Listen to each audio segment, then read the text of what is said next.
નમસ્કાર દર્શકો, એબીસી ન્યૂઝમાં આપનું હાર્દિક સ્વાગત છે. હું છું મેઘા અગ્રવાલ. જોઈએ આજના સમાચાર વિગતવાર. ધારાસભ્ય ગોપાલ ઇટાલિયાએ નકલી દારૂ કાંડમાં સરટી હોસ્પિટલની મુલાકાત. તેમણે હોસ્પિટલ ખાતે પત્રકાર પરિષદ યોજી ગોપાલ ઇટાલિયા સરકાર ઉપર આકરા પ્રહારો કર્યા. 2-3 વર્ષ પહેલા કોથળીમાં લઠ્ઠાકાંડ થયો હતો, હવે બોટલમાં થઈ રહ્યું છે. સરકાર પર નિશાન. સરકારે એવો વિકાસ કર્યો કે લઠ્ઠાકાંડ કોથળીમાંથી બોટલ સુધી પહોંચી ગયો. રોયલ સ્ટેગની બોટલમાં ઝેરી કેમિકલવાળા દારૂનું વેચાણ અને ઉત્પાદન થઈ રહ્યું છે. ગોપાલ ઇટાલિયા જનતાને અપીલ કરતા જણાવ્યું, દર વર્ષે લઠ્ઠાકાંડમાં નિર્દોષ લોકો જીવ ગુમાવે છે. લોકોએ પોતે જાગૃત થવું પડશે. સરકાર પાસે લોકોને બચાવવા માટે દવા નથી, પરંતુ મારવા માટેનું કેમિકલ છે.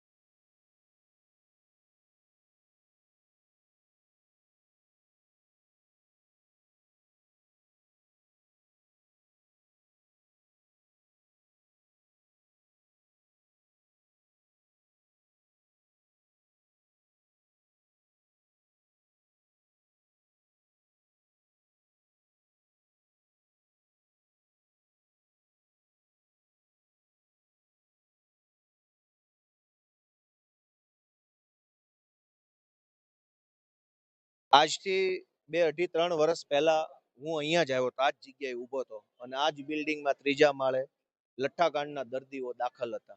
ત્યારે લઠ્ઠાકાંડ બોટાદના બરવાળામાં બન્યો અને એ વખતે કોથળીમાં લઠ્ઠાકાંડ થયેલો, આ વખતે બોટલમાં થયો. સરકારે એટલો વિકાસ કર્યો કે કોથળીઓમાંથી લઠ્ઠાકાંડ વિકાસ કરીને બોટલ સુધી પહોંચી ગયો.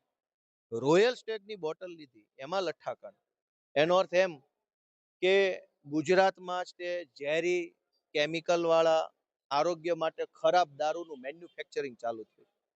આ દર વર્ષમાં 2 વખત લઠ્ઠાકાંડ થાય, કેટલાય માણસો બેમોત મરે, કેટલાય બહેનો વિધવા થાય, દીકરા દીકરીઓ રખડી પડે.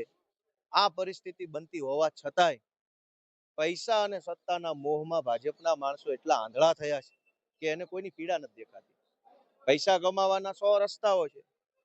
દારૂ ઝેરી પીવડાવી માણસને મારીને જ પૈસા કમાવે એવું ક્યાં છે? પોલીસ હોય કે ભાજપના નેતા હોય, રેતીમાંથી, બાયોડીઝલમાંથી, જુગારમાંથી, સ્પામાંથી બધેથી પૈસા કમાય છે. કમસે કમ કોકને મારીને પૈસા કમાવા વાળું તો બંધ કરી દેવું જોઈએ. જીવતો રહેશે તો એ જ માણસમાંથી પોલીસ કે ભાજપ વાળા બીજી વાર પૈસા કમાઈ શકે. આ લઠ્ઠાકાંડ બહુ દુઃખદ છે. વારે ઘડી આવું થાય છે. એટલે હું હવે એવું માનું છું કે સરકારે રાજીનામું આપવું જોઈએ એમ નહીં, લોકોએ કંઈક પોતાનો આત્મા જગાડવો જોઈએ. સરકાર તો દારૂ વેચીને મારવા બેઠી છે. આપણે ન મરવું હોય તો આપણે જાગવું પડશે, એટલી મારી વિનંતી છે.